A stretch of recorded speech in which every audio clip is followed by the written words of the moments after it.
Hi guys, welcome to another review. It's back to my picks, and you got me in the mood with Harley Davidson and the Marlboro Romance, and with all those quotable lines. And this is another one for me that I loved. That's kind of in the mold of his picks. So Judgment Night. I used to rent this one a ton on VHS all the time. One of those ones I just when I saw it at the video store, I had to rent it, and whenever it's on TV, not lately, but when I was a kid, it's one of those ones that I had to watch. It's just so many fun scenes throughout the film and everything. You know the story that you said like a couple of episodes ago, how you went to Cash 2000 and you bought it on VHS? Marlboro Man? Marlboro Man? Right. It's almost the same, similar to me, but instead of VHS, I bought Judgment Night DVD at the same place. From that pawn shop? Yeah, Cash 2000, man. They had a good, that was a good spot to get movies, 100%. For cheap, anyways. Yeah, that's it. So Judgment Night, 1993, directed by Stephen Hopkins. Directed a few films there. Blown Away, Predator 2. Nightmare on Elm Street, Part 5. Yeah, not my favorite, but I mean, he did direct that one too. Right. So he's jumped in different genres, but he's a decent director. It didn't do well at the box office, this film. It's almost like Harley Davidson. Yeah, but it's surprising for Harley Davidson. For us, though. Yeah, that's it. It's surprising for us, that's it. But, I mean, it didn't do well for whatever reason. And, it was like a $22 million budget. It made like 14. Especially with the cast, too. I mean, you think maybe it would have done a little bit better, but... Well, maybe if they had a better lead. I mean, I like Estevez and everything, but, they kind of make him out to be a bit of a tough guy in this. It's kind of funny, it seems, but... Quack, quack, quack, Mr. Ducksworth. Well, but I mean, we'll get into some funny scenes with Estevez and the gang there. But I love the primarily except for the opening shot. I love the opening credits with the music. It's like do do do do, and you just feel like a good movie, a good vibe. It's a good neighborhood. Yeah, that's it. You see Estevez with his newborn baby and his wife. That's it. He has a family now, so he's been a bit separated from his friends. So they're getting all together for a boxing match. Like a boys' night out. Yeah, that's it. But yeah, so Jeremy Piven shows up with a big Winnebago. The Razor. The Razor Man. The Razor Man. But what a beautiful Winnebago, though. No, it's so nice. Even for that time, that thing must have cost a goddamn fortune. I've been traveling. I just like that opening music of the credits. But it gives me when you first see Piven show up with the big thing and the look that his wife gives Estevez, it kind of looks like Piven's the guy that kind of is going to get everyone in trouble. You know what I mean? They don't really trust the Piven there. He looks like he's got some bucks. I mean, he shows up with this thing. I don't know. And we find out, he has some money, I guess, throughout the film. But he's the big shot of the thing. That's it. But he's hilarious. The Razor Man. He's the funniest part of this film for sure, by far. And if you notice, they didn't give him any credit. No, you got three of them there, and you got the main bad guy here. I love this Dennis Leary. That's it. He's so good. Oh my god. They go and put Stephen Dorff on here, but not Piven. Piven, man. Piven's man. He has the greatest lines. Love, bro. He probably has the most quotable lines. Of the film, absolutely, 100%, and he gets no love. Yeah, but actually, you find out that So Stephen Dorff plays Emilio Estevez's brother, John, in the film. And you find out quick the exchange words, Piven and Estevez, I think, that another guy was supposed to show up, but he canceled, and so he invited his brother instead, and so you don't really get much into detail, but it looks like there's some background history between those guys. There's a little confrontation. And also Estevez feels like he's more of a father figure to him. That's it. Throughout the film, he's always kind of bossing him around. That's it. But I mean, he looks like a bit of a rough kid there. He gets into trouble, and you see how he pulls up to the Winnebago. He goes on the wrong side of the street. They didn't even know who it was at first. He's gonna smash it. They're like, whoa, but he almost smashes right into the Winnebago right at the beginning. It's like he's a bit of a wild kid, so I can see Estevez's point. But I mean, he is a bit, overbearing at points there. So once they all meet up, they hit the highway there. But that's what I love. It's filmed in Chicago, but primarily all night shoot pretty much, except for the opening shot where they meet up. So it's all night. I love films that are all shot all that night. And what beautiful filming locations for this film, man. Every location, beautifully done. Yeah, it's just fun. It's the way they pace it. It's almost 15 minutes in each spot or 20 minutes, and it's a fun adventure. And it's real locations, except for maybe a few locations that were maybe actual studio backgrounds, but most of them it's actually real locations. It seemed it's filmed in Chicago, like I said. So they hit the highway to go see the boxing match, but they're stuck in traffic. It's jammed all over the place. and they're already missing like the opening matches, before the main event. And they're watching the TV, the boxing match in the Winnebago. They're getting saucy in the Winnebago. But man, when I was a kid, I'd be like, man, because they're hanging out the windows. They have a Nintendo NES in there. With the gun and the duck hunt. At that time, I was like, oh man, I'd be playing video games. The gun, duck hunt, and all that crap. Yeah, so it's great. They have a little altercation because Piven wants to move that big fucking bus, into the next lane. And yeah, you got some angry guy in a pickup truck with his girlfriend, and he won't let him in. And Piven's like, nah, this guy won't let me in, the fucking... So then Dwarf starts screaming out the window, they get into a little altercation, and Dwarf, being the rebel that he is, like we said in the beginning of the interview... He's rough, he's wild. That's it, he wants to go outside to prove a point. That's it. And so they actually get out on the highway. I always found that was cool, actually standing on a highway... Traffic all over the place. And that guy in the pickup truck, he's like, come on, John boy. Yeah, that's like, what kind of saying is that? I'll fuck you up, John boy. But no, the guy in the pickup truck, there's like 4 guys in this Winnebago. He thinks he can take on all 4 guys. He's Superman, this guy in the pickup. Yeah, he's maybe just got back from the gym. But even his girlfriend's like, that's it. Fuck you. Yeah, she's a bit off. He's probably popping PCP and he's all jacked up. But Cuba Gooding Jr. comes in there with a nice Seagal arm lock. But the guy, I love when the guy tries to come at him. I'm Cuba Gooding. And he's like, calm down. Calm down. Whatever. But when the guy's walking the store, he asks to around to the driver's side. The other guys are watching the fight ahead of him. He's like, "Good job, pal." He's like, "Fuck off," But what about when Cuba goes up to Stephen Dorff and just like... I know what you're saying. He's just like, back when we were younger, your brother would have kicked that guy's ass. Talking about Estevez. like I was saying, they're trying to make him out like he's like a supper, in high school or something. Yeah, he's kicking people's heads in. Like maybe the Breakfast Club or something. He's like a wrestler, like maybe that they're trying to give him that type of background here.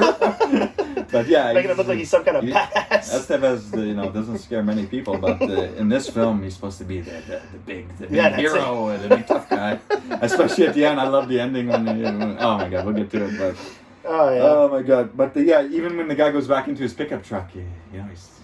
I can't believe the people in this city, he's like, fuck yeah, but then that's over with. But then fucking Piven goes onto the shoulder, reverses that Winnebago, to the next exit. That's it. Like Cuba Gooding Jr. is like, there's a cop, he's like, where? But he backs up to the last exit that they pass. Sure enough, gets off at... takes a little detour. What a terrible idea that was, man. Oh my god, and that's what sets up the film from there. That decision leads us into a nightmare adventure for these guys, but a blast for us to watch. Let me tell you, they're not going to take that exit ever again. Yeah. So they get lost and everything, and we find out that Piven actually has a gun on board there. They see a bunch of newspaper blowing everywhere, trash over the streets. They see some homeless guys on the corner, and they go on the speakerphone. Excuse me. And basically ask directions. Cuba Jr. asks the guy's directions. That's it. And the homeless guy walks over. He reaches in like he's gonna pull out a gun, but he pulls out a bottle of whiskey or something. And Piven's panicking. He's pulling out the gun. So we find out at least he has a gun because we might need it later on. That's it.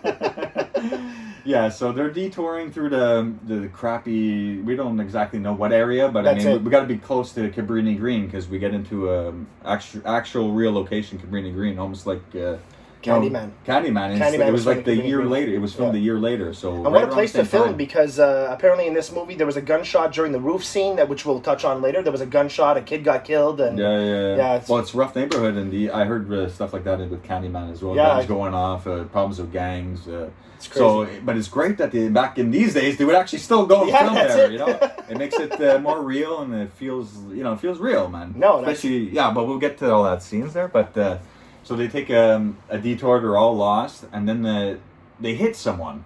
Yeah. But we find out that, they pulled that guy into the Winnebago. Jeremy Piven's freaking out. He doesn't want, he's like, fuck, They tell him to call the cops, and he's saying, there's no reception, but he actually got a hold of the cops and hung up. And he's actually picking up all the beer bottles because they've been getting trashed in the Winnebago. That's what I was saying. That's what I said before. They were getting saucy in the Winnebago. And he's picking up all the bottles. He ditches the garbage bag full of bottles.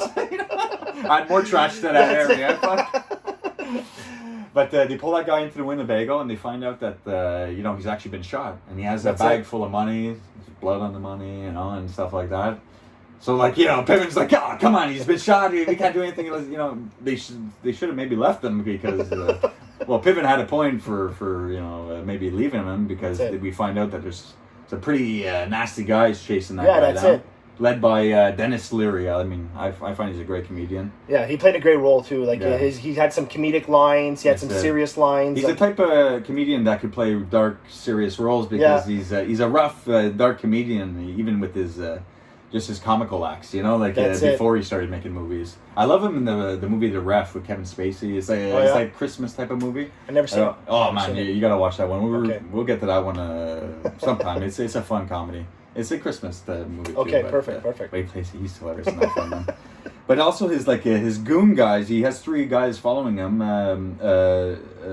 Peter Green as Sykes, he plays in Black Donnellys. The Black Donnellys. I love He plays in The Mask as well. The Mask with Jim Carrey plays the That's villain. correct, I always liked his films.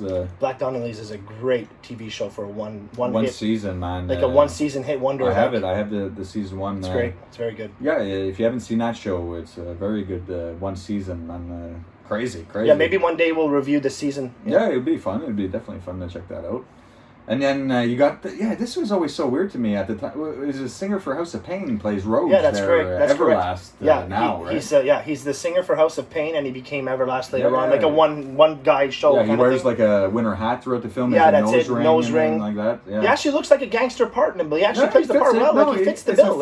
All the bad guys are fun, man. Together, you can tell they grew up together and they've been like doing bad shit for many years together. Except for that one henchman of theirs that really doesn't even want to follow them, to get these guys, and he's nagging, he's like they're almost like babysitting this guy. Well, he gets what coming to him later on. Yeah. So, but those 3 bad guys I love. Yeah. And that guy with the longer hair is like he's annoying a bit through the film, but he doesn't have many lines or anything. So when they grab the guy who gets shot, they crash into the Winnebago. These guys, the bad guys. That's correct. Crash the Winnebago. Bust the window, grab the guy that they put in the Winnebago that they shot earlier, and we find out that guy works with them, but he stole some money off Dennis Leary. And he has 2 rules. Number 1, don't steal from me, and number 2, no witnesses. Yeah. So he's serious about no witnesses there. So it's crazy. It's a nice shot. It's a back shot, and you see the guy shot. And I like that when it goes close to Stephen Dorff's face when the guy gets shot, he's like. Yeah. Really like. I think they get a close up on everyone's reaction, and Piven's like, And he's like, I don't know, he's like looking down. I don't know what he's thinking about. But what a funny scene though, eh? When the Winnebago's all broken. Yeah, when they crash into the Winnebago, because Piven didn't buy this thing. We find out. Yeah, he rented it. He like borrowed it or something. He got the guy. Because he tried to. We find out he's like a negotiator type of business guy. So he kind of just got this on loan somehow, but he was able just to do it by leaving his name or something. So when it crashes, he's like liable probably for all the damages. He's like, now I'm the proud owner of this little fax machine here. I can fax myself. He's throwing things around and this broken TV over here. He picks the chair and he's... But then when the Winnebago catches fire, do they set fire up? Emilio Estevez. Yeah, because once they kill the guy, that's it. They have to bust through the front window. That's correct. The doors are jammed and everything. It's actually a smart move because the only way through that alleyway is through the Winnebago. So when Emilio Estevez sets it on fire, they figure that there's no way they can chase them. Right? They get some shots off. So lucky they didn't get shot. Through the thing, yeah, for real. But I mean. Movies. It's Estevez, bro. Yeah, Estevez. But we find out because during the crash, they think they lost the gun. Yeah. But actually, Jeremy Piven grabbed it, but he doesn't let the other guys know. So we find that out at that scene. But they go heading through the other side of the Winnebago. The big explosion with the Winnebago there, and those guys have to take another route to try to find them. So they figure the next closest area is like a train yard. What a scene too, right? What a scene. Beautifully shot scene. Love it. All night scenes, like in some real rough areas. They go through the train yard there and... don't even move. Yeah. Don't even whisper. Don't even breathe. That's like the big slogan of the film, I think it's actually even on... Is it on DVD? Here? And maybe... I think it's on another alternate DVD. Yeah. Maybe, but that's a good line, man. I love it. And, I remember the theatrical trailer for this movie. They used that scene where he says it. Really? Yeah. Yeah, it's a good And then catchy knocking line. on the rail cars. I said before, Piven has some. Yeah, knocking on the rail cars. I said Piven has some great quotable lines, but I mean Dennis Leary with his quick wit there and everything. He's good. Yeah, he's great too. He has a lot of good quotable lines too. But then, yeah, so we get the big chase scene through the rail yard, and then the guys hide out. Instead, this is what kind of bothers me now about the film, but I still love this film forever. So much nostalgia. But I feel like if they just kept moving, because those guys checked the rail yard for a long time. So if they just kept moving, I don't know. They seem to waste a lot of time stopping at places. But I mean, the first stop is they hide out in a train car. That's right. But these train cars in these areas are like homes, for all the homeless basically. So they pick one with, there's like a gang of homeless. So I was a college graduate. I was a college graduate. Oh my God, it's bad. Yeah, but because there was tons of bums, and the guys are hiding out. The 4 guys, they want them to be quiet, so they're like, "Well, what do you got?" That's it. The Piven gives his watch. Estevez gives his wallet. Cuba Gooding Jr. had to give his jacket. It's always Piven, you gotta get he ruins the Winnebago. It's probably 150K. It's beautiful. It has to give the watch after. You gotta give something else, and then you gotta give the final thing, his life. Oh God, that was so good. Oh my God, this film is a blast. Though it's a great adventure. But they just cut through to the chase through the train yard. There's some altercation with the bums. At one point they start making noise and stuff. I'm a high school graduate. So the guys hear the noise. They get to the cart. Everyone scatters everywhere. But because that guy takes Cuba Gooding Jr.'s jacket, Dennis Leary mistakens shoots that guy. Another funny, he shoots him there, and he goes up, and he find out it's a Purdue champion jacket. He's just like, nothing ever good came out of Purdue. Maybe that was probably an improv line. Yeah, it's just great, man. You know what's weird though? A quick little side note. I read before doing this review is that John Carpenter had his hands on the script at one point. It went through many different people. But yeah, supposedly Carpenter at one point in 92, 93, it went through him. I do some rewrites, and it was supposed to be a lot darker, this film, and a lot more, rooftop bike chase scenes and all that stuff. I wonder what it would have looked like with him. Yeah, but I mean, John Carpenter, that's it. It would have been John great Carpenter, anyway. It would have been cool. But I mean, who cares? I still love this film. I just thought it was strange. Carpenter had attached to it a bit, But yeah, so they all scatter, and they get away again. They head to the next closest spot. So it's like, guys, maybe just keep going. So they head to the projects, Cabrini Green, and somehow get into the building, and they knock on everyone's door. It seems floor to floor, wasting all that time to get a phone. They call 911, as if 911 is going to go to Cabrini Green in time to save them. But at this point in the movie, sorry to cut you off, but at this point in the movie, this is where Dennis Leary is pretty much holding all the cards now, because when he shot the bum, he got Emilio Estevez's wallet. So now he's holding all the cards. So even if they get away at this point, he knows where Estevez lives. Yeah, right. That's great too. So we he's we holding find all the out cards that he has pretty much all the cards. And then when him and his crew get to the projects, you see the Project Hood crew there that run that area. They all come up with their hockey sticks and chains and stuff. And they got Dennis Leary's crew. They all have guns. There's a little altercation, and Dennis Leary's just like, I'll pay you, to give me some information. He's respectful with that's it. And the guy's just like, yo, man, if I want your money, I'll just take it. He's just like, no, you can't take my money.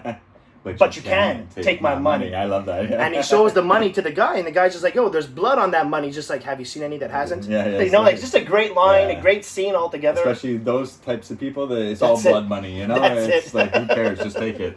So they're allowed to go into the projects. They're blowing doors open. They're shooting people in there. Well, I don't know if they're shooting people, but they're blowing doors open and stuff. It's like, shit, man. You think the cops are coming to this place? I don't think so. I mean, if that's not going to alarm anyone. That's it. But it's great. Yeah, so did we finally get to the rooftop, though? One of the best scenes in the movie, in my opinion. One of my favorite scenes. It's my favorite scene. It's so much fun. They have to go across to the other side. That's right. There's a ladder I don't even know if I could do that though, man. It looks like it's gonna shatter, and it could only hold kids. Yeah, that's it. Well, that's because that's where the girl, where they hide out for a little bit, they get a little bit of safety in the girl's house, and she's just like, well, there's a ladder that goes from building to building that the kids use to get across. So Cuba Gooding Jr. gets over, Steven Dorff gets over, Estevez says, okay, go, Piven, and he goes, no, you go, I'll be behind you, you know. But the thing's like, it's like it's cracking. I mean, like, at least the Estevez gets, over. So these three guys get over. Piven shoots down the ladder. He's like, I'm gonna negotiate with these guys. The Razor Man. The Razor Man. That's it. But man, in all honesty, though, if I was Piven, that door to lead to the roof, where the bad guys come out, and then they hear them, and they rush right to the spot where they are, and Cuba Gooding Jr. starts firing, and they're like, oh shit, he has weapons. But there's a pipe that leads down to the lower section that leads to the ladder to get the other side. So Dennis Leary and his crew are a bit above Piven's lower, and the guys are already over.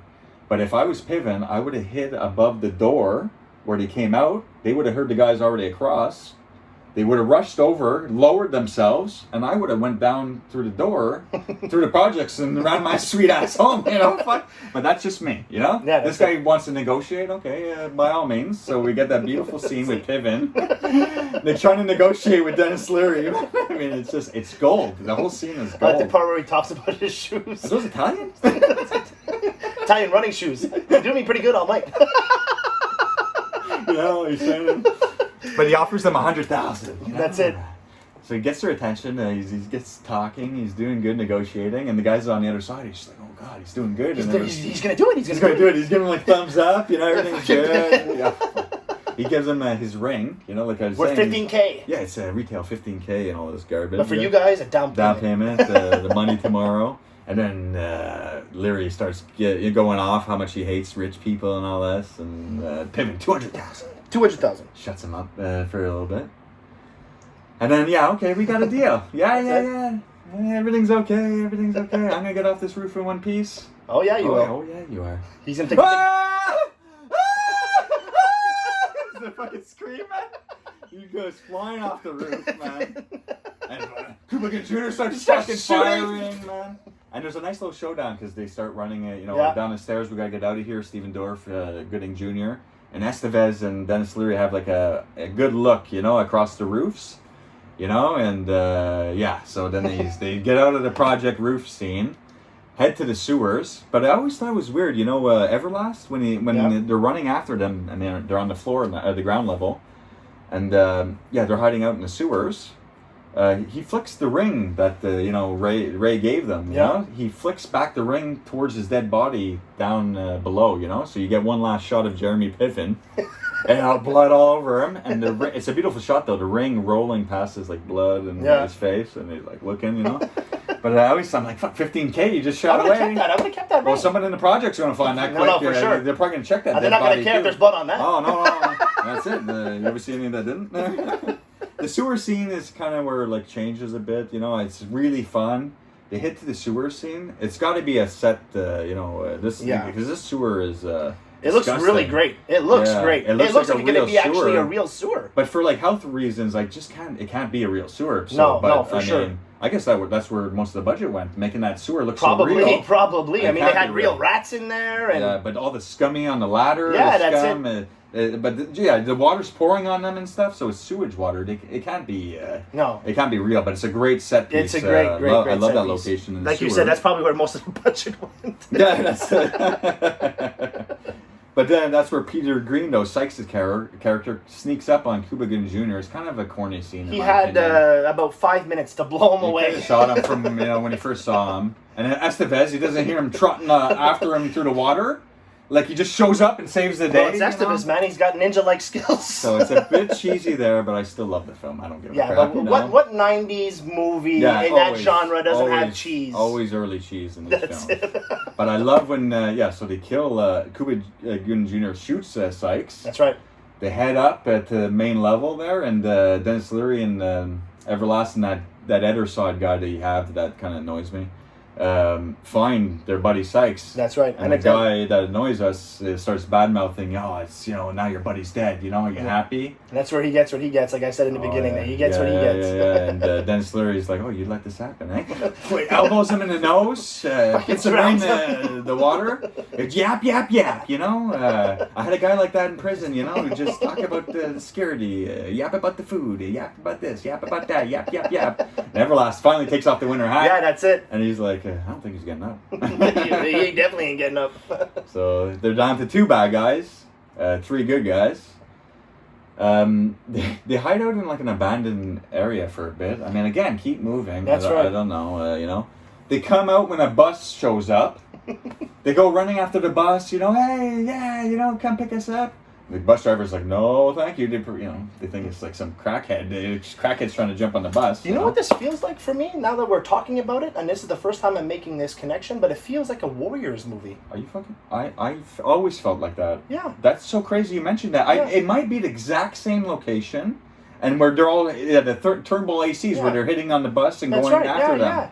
I bet it's probably the same exact location. But now that we're doing the review, it made me think about it. But no, maybe it's like the director or whoever took was a couple of inspired, ideas, maybe. But it's the same. It's the same look. But I think Warriors was New York. This is Chicago. But that's right. You're right. That's a crazy tie-in, though. Honestly, seriously. But Cuban Gooding Jr. Like when the bus driver takes off, he actually opens fires on the fucking bus. He's losing his mind at this point a bit, and him and Estevez are butting heads a bit. But so they head to the swap meet grocery store. They're like, oh, let's smash the window, security alarms go off, let's run around making noise and all that. And for the longest time, I thought it was like actual grocery store. I didn't know it was a swap meet. Yeah, but you see a sign, swap meet, so it's like a flea market, swap meet, grocery store. For the final battle. The final showdown there at the swap meet. But, I mean, it's just, again, keep moving, So, that's it. But I love the look of the scenes, even though they're stopping at these spots, And the big final battle, because there's a shootout. Cuba Gooding Jr. gets hit in the stomach. His brother Steven Dorff gets hit in the leg. He hides them in the closet.